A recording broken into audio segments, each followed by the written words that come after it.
ناظرین، آج ہم آپ کو لے چلتے ہیں اس وقت میں جب برِ صغیر پر انگریزوں کی حکمرانی تھی۔ یہ دور کئی صدیوں پر محیط تھا، جہاں ایک طرف ظلم و جبر تھا تو دوسری طرف ترقیاتی کام بھی ہوئے۔ آئیے دیکھتے ہیں اس دور میں کیا کچھ بنایا گیا۔ 1853 میں بمبئی سے تھانے تک پہلی ٹرین چلی اور 1861 میں پاکستان کے موجودہ حصے میں ریلوے کی پٹریاں بچھیں۔ کراچی سے کوٹری تک رفتہ رفتہ پورے برِ صغیر میں تقریباً 40,000 میل لمبا ریلوے نیٹ ورک بن گیا۔ اس کا مقصد زیادہ تر فوجی اور تجارتی تھا، مگر عام لوگوں کے لیے بھی سفر آسان ہو گیا۔ 1854 میں کراچی کی بندرگاہ کو جدید شکل دی گئی تاکہ مال بردار جہاز آسانی سے آ جا سکیں۔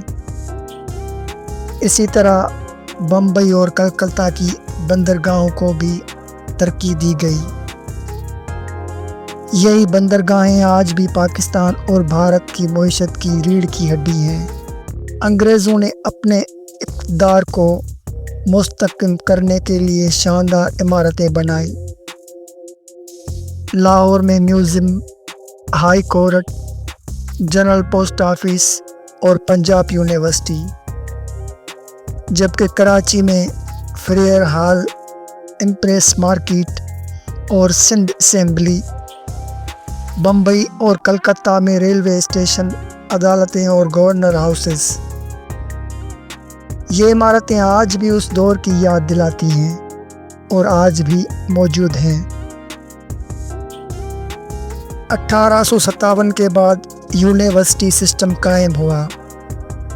کلکتہ، بمبئی اور مدراس یونیورسٹیاں وجود میں آئیں۔ لاہور میں پنجاب یونیورسٹی اور علی گڑھ میں علی گڑھ مسلم یونیورسٹی نے تعلیم کو ایک نیا رنگ دیا، مگر مقصد زیادہ تر کلرک اور چھوٹے افسر تیار کرنا تھا تاکہ انگریزوں کی حکومت چل سکے۔ پنجاب میں انگریزوں نے بڑی بڑی نہریں کھدوائیں۔ لوور چناب نہر، اپر باری دوآب نہر اور کئی اور نہریں، ان سے زمینیں زرخیز ہوئیں اور پنجاب اناج گھر بن گیا۔ نئی سڑکیں اور پل بھی بنے تاکہ فوج اور سامان جلدی ایک جگہ سے دوسری جگہ پہنچ سکے۔ ہوائی اڈے برطانوی دور کے بالکل آخر میں آئے۔ 1924 میں کراچی میں پہلا ہوائی اڈا بنا، جو اس وقت پورے خطے کا ایئر ہب تھا۔ دوسری جنگ عظیم کے دوران کئی فوجی ایئر بیس بھی بنائے گئے۔